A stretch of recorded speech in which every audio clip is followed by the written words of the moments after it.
Hari Om. Welcome everyone. Let us prepare for the morning sadhana. Spend some time adjusting the base of the body on your seat so that you feel balanced between the knees and the tailbone. This whole triangle is spreading evenly throughout the floor, and at the back of it, feel the spine rising straight up. Move the awareness slowly through the vertebrae. Feel them stacked up in a straight line, which continues all the way to the top back of the head. The whole body can simply hang loose from this firm support. Feel any areas of tightness loosen up, whether in the big muscles or the smaller ones, face, head, and the rest of the body.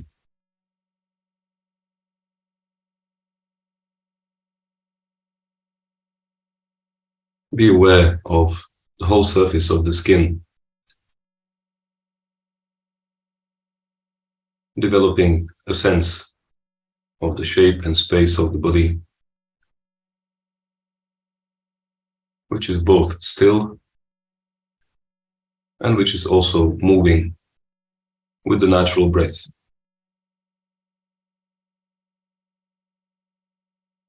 When the breath is left to continue without any effort to control its rhythm, then this steadiness and movement are simply two parts of the same experience.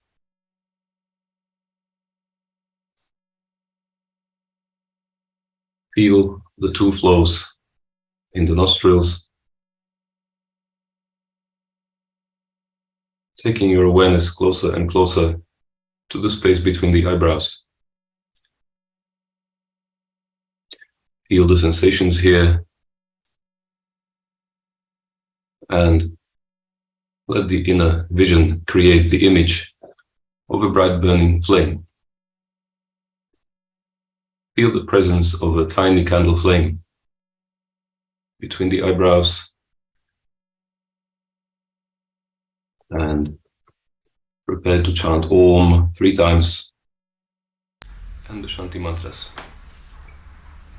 Let the awareness of the eyebrow center deepen with each Om. Feel the vibrations here, especially when the O changes to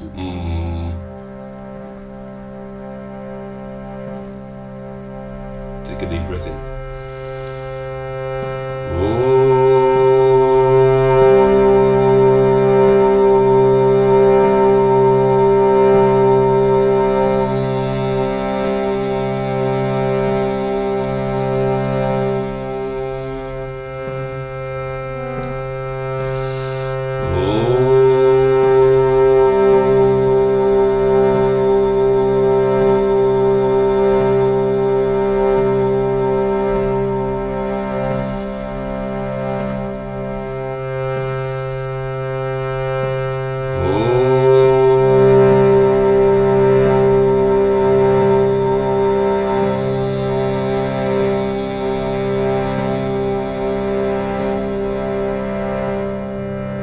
Repeat after me.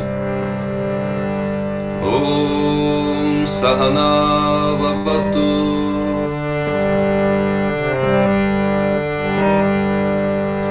Sahano Bhunaktu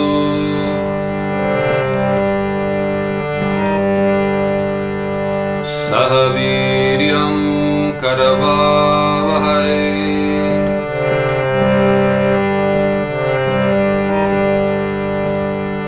Tejasvinavadhitamastu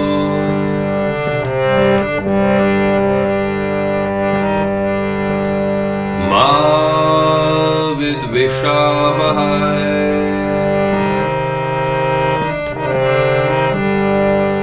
Om Shanti Shanti Shanti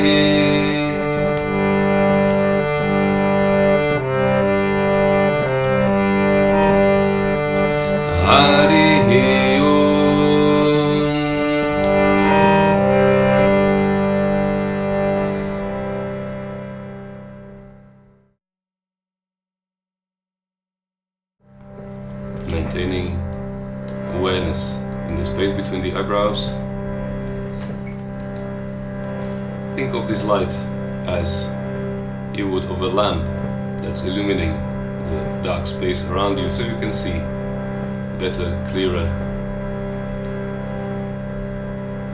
Before chanting the Gayatri mantra, developing this inner resolve, not necessarily in words, but as a feeling.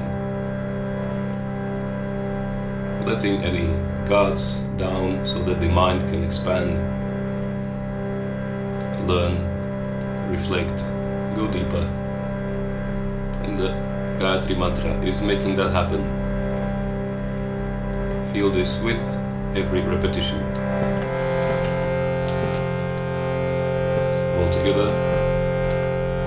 Om Bhur-Bhuvah Swaha Tat Savitur-Varenyam Bhargo Devasya Dhimahi Dhiyo Yo Nah Prachodayat. Om Bhur-Bhuvah Swaha Tat Savitur-Varenyam Bhargo Devasya Dhimahi Dhiyo Yo Nah Prachodayat. Om Bhur-Bhuvah Swaha Tat Savitur-Varenyam Bhargo Devasya Dhimahi Dhiyo Yo Nah Prachodayat. Om Bhur-Bhuvah Swaha Tat Savitur-Varenyam Bhargo Devasya Dhimahi Dhiyo Yo Nah Prachodayat. Om Bhur-Bhuvah Swaha Tat Savitur-Varenyam Bhargo Devasya Dhimahi Dhiyo Yo Nah Prachodayat. Om Bhur-Bhuvah Swaha Tat Savitur-Varenyam Bhargo Devasya Dhimahi Dhiyo Yo Nah Prachodayat. Om Bhur-Bhuvah Swaha Tat Savitur-Varenyam Bhargo Devasya Dhimahi Dhiyo Yo Nah Prachodayat.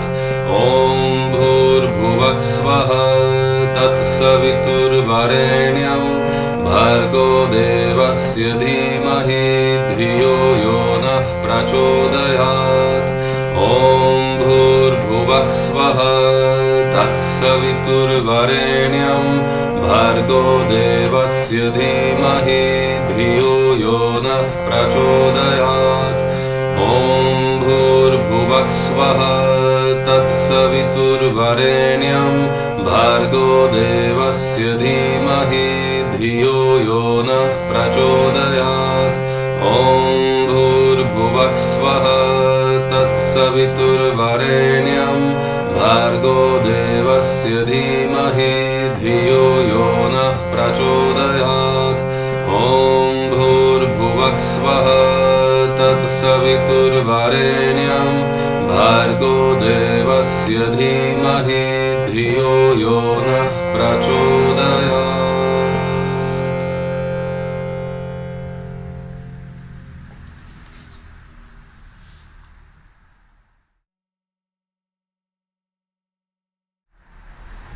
Allowing the awareness to spread evenly into the whole body. Feel the vibrations of the sound of the mantras that you have just sung from the base to the top of the head.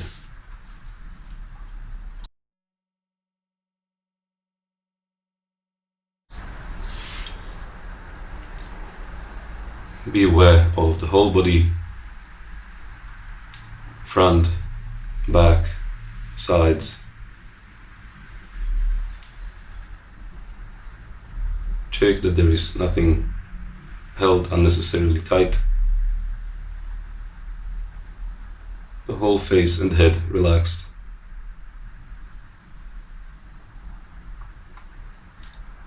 And once you have ensured comfort and stillness in the body, take the awareness to the breath taking place in the front.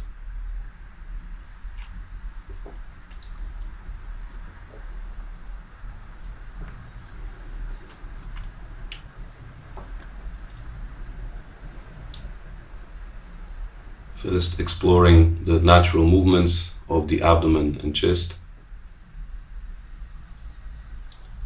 And then, in the familiar fashion, starting to expand the breath both ways. Inhaling more as the abdomen grows and then the chest. And then exhaling by relaxing the chest and actively squeezing the belly a little more than before. Using these abdominal muscles and the chest in such a way that the flow of breath remains the same. So the awareness is split between the movement in the torso and the flow of breath in the throat and in the nostrils.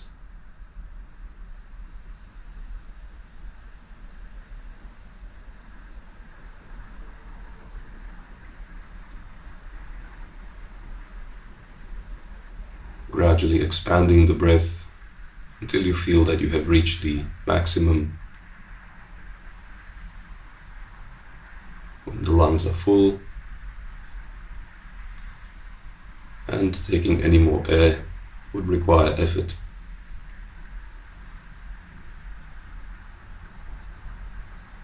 But sometimes this can be also done by slightly changing the position of the shoulders and the chest, and that is okay.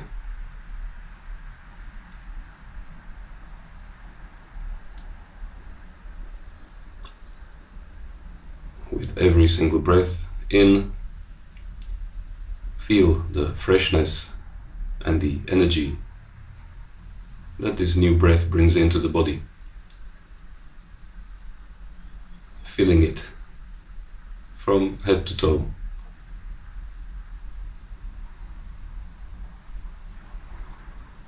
And then as you exhale, everything that's heavy or tight or tired, feel that seep out of the body and sink into the floor beneath you.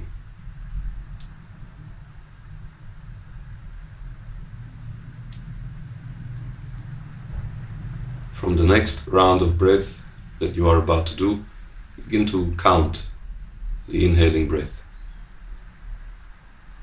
just like yesterday. Slowly, mentally, without making any physical sounds.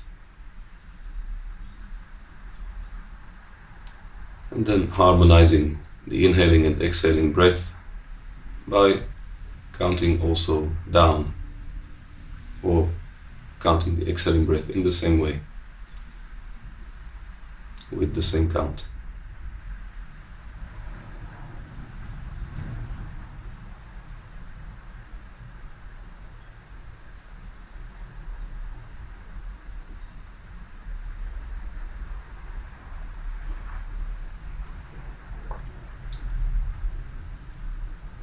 Feel the difference between the inhaling flow, slightly cool, and the exhaling one.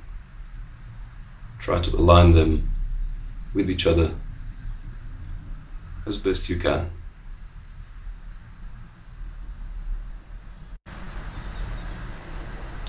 Every now and again, check that there is no tension building up in any part of the body, the back, the shoulders, the face, or the legs.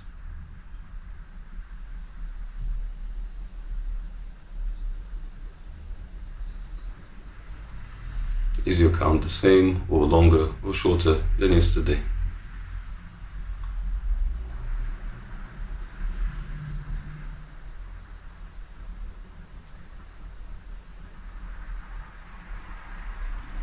One more measured, long, deep breath after the one that you are doing now, with full awareness, from the beginning to the middle to the end of every breath.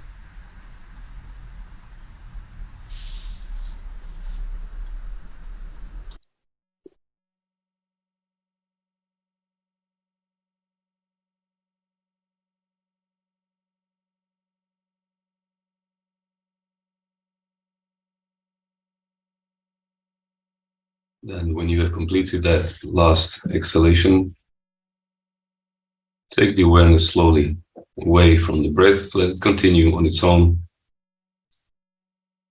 and rest the mind in the space in front of the closed eyes, observing from here what's happening in the whole body after this breathing.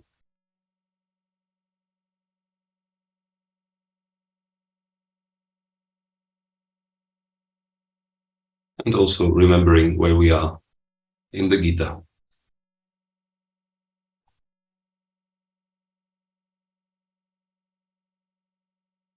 At the beginning of the second chapter, we had first the interjection by Krishna, but then Arjuna is again explaining his unwillingness to fight.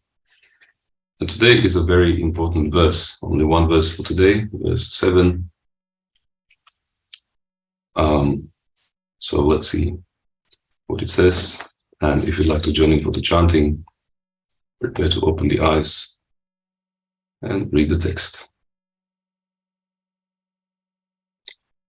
Karpanya dosho pahatasvabhavaha Pritchami tvam dharma sammudha chetaha Yachreyah syan nishchitam bruhitan me Shikhyasteham shadhimam tvam prapannam.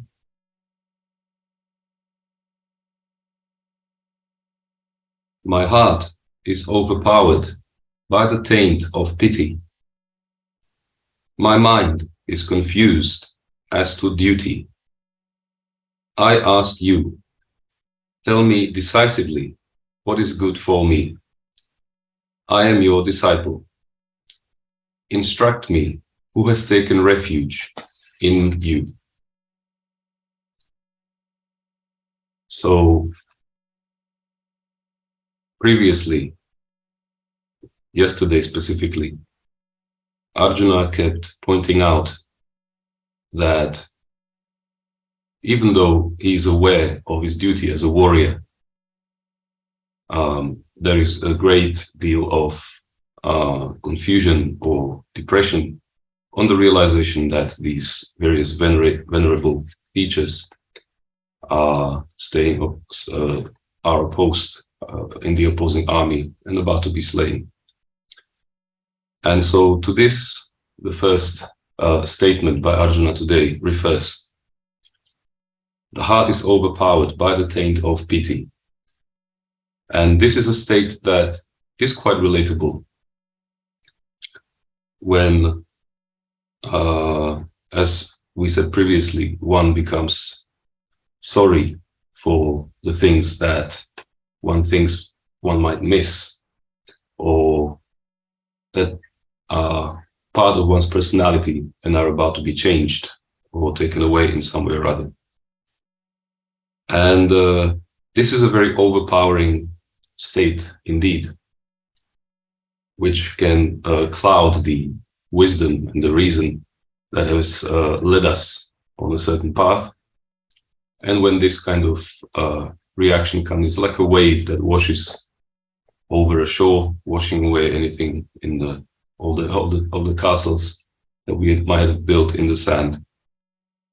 And so this taint of pity is the first kind of block that prevents that courage of that warrior nature that Arjuna otherwise embodies to be actualized in this moment. Now, we come to one of the most important topics that the Gita presents for us to reflect and make part of our life, and this is the concept of duty. Duty, seeing everything that we do in life as a duty to be done, is possibly the best method, as we will see shortly, in this chapter and beyond, to take the ego out of anything that we do, and in this way become more expansive, less ego-centered. But the concept of duty here, presented by Arjuna, is mixed with confusion. And this is also the seed of a great journey, because one's duty is sometimes quite clear. We have various duties that we have to do in relation to our own body. We need to keep it healthy and clean and so on, and the space around us.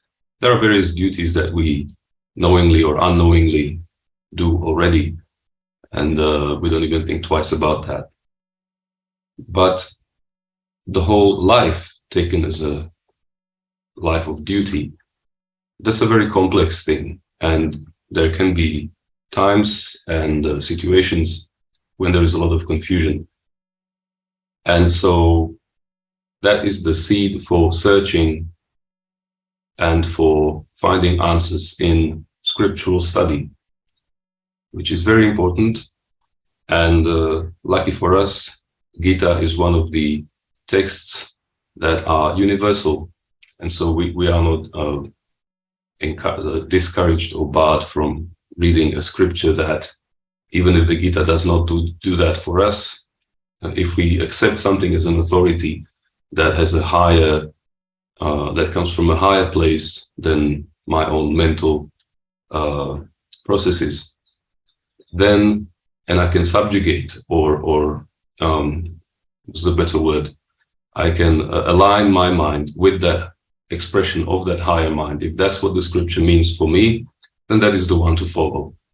And this is where this confusion as to duty is the seed of that search. Then Arjuna tells Krishna that, tell me decisively what is good for me. And Sanskrit has a lot of words that can be translated as good or goodness. In this one, the word Shreyas is used. And that is specifically a word that signifies the spiritual good, the transformative process, that if I get this goodness, if I know how to reach that, then that will be also the destination of my life. That is the word Shreyas, the goodness that comes in the same package as the final goal of life. And then he says, I am your disciple. So here we change the narrative, because until now, Arjuna was trying to use his logic and his rational justifications. And that then came up against the wall of Krishna's first answer, saying, oh, what are you talking about? You are a warrior. This is not worthy of you. Get out of this state. And so now Arjuna is really left without any resources. And that is the point, that is the necessity here, because if we are to be, if we think of the mind or the personality as a cup to be filled with the divine light of wisdom, then first it needs to be emptied of whatever was there before.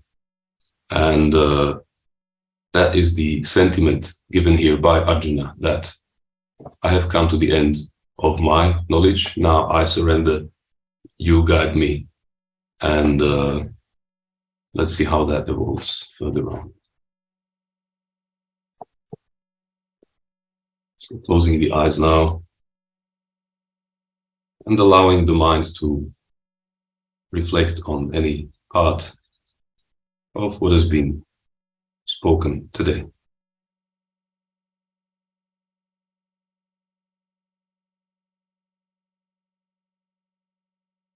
The need for guidance, even in the case of an advanced disciple like Arjuna,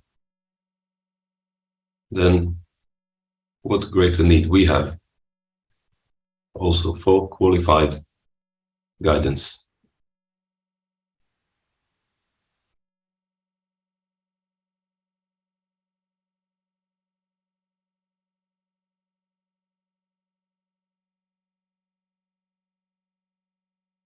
Now, resting all the mental effort, let the awareness spread out evenly throughout the whole body, but also beyond. When the eyes are open, then the mind is, as it were, trapped in the head behind them, seeing only what they see. Now, when the eyes are closed, the inner vision can be taken out of the body, also becoming aware of the environment and the body as an object in front of you.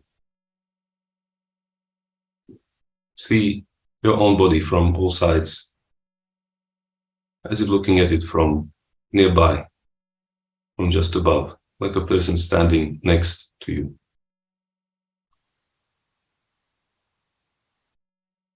At the same time, be intensely aware of the sensations in the whole body.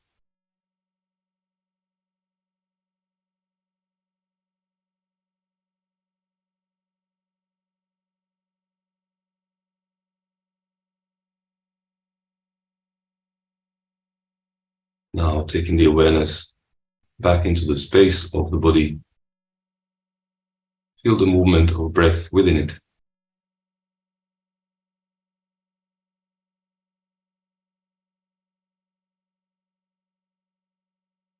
But also feel the air around the body, just outside this space.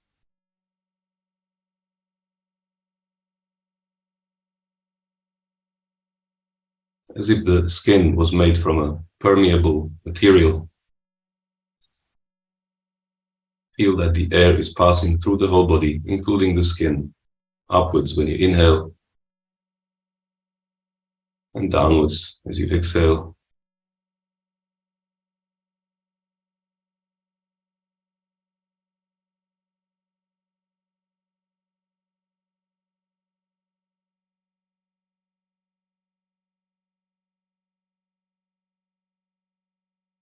Let this movement up and down of the breath occupy the mind fully. Whenever you find yourself thinking of anything else, just say to yourself, not right now,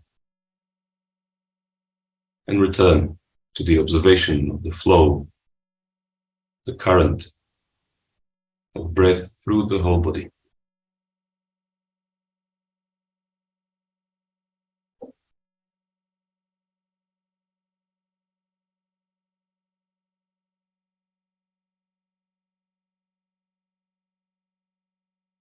Making the mind steady by constantly moving it with the breath.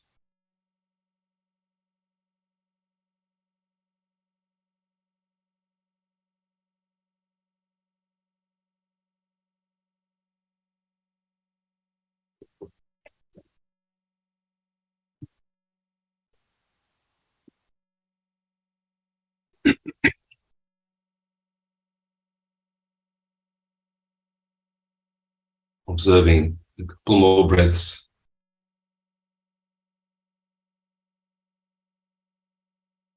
And then the awareness is pulled into the space between the eyebrows, gradually more and more, letting go of the breath, letting go even of any other part of the body.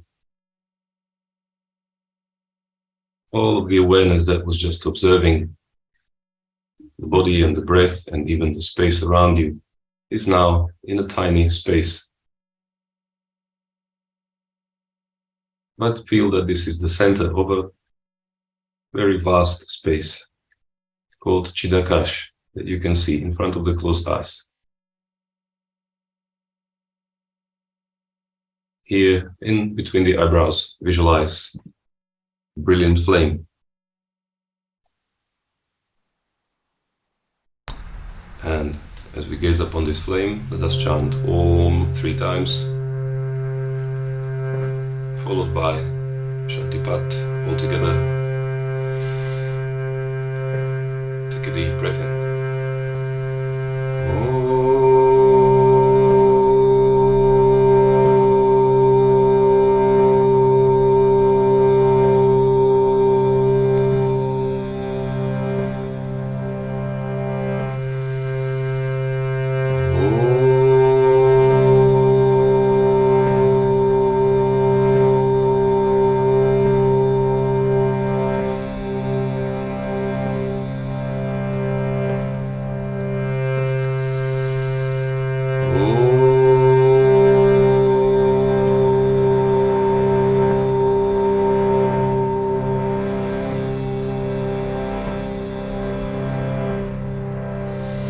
Asato ma sadgamaya, tamaso ma jyotirgamaya, mrityurma mritam gamaya, sarvesham swastir bhavatu, sarvesham shantir bhavatu, sarvesham purnam bhavatu, sarvesham mangalam bhavatu.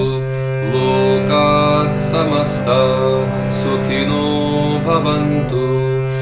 Om Trayambakam yajamahe sugandhim pushtivardhanam urvarukamiva bandhanat mrityurmukshiyamamritat. Om Shanti Shanti Shanti. Hari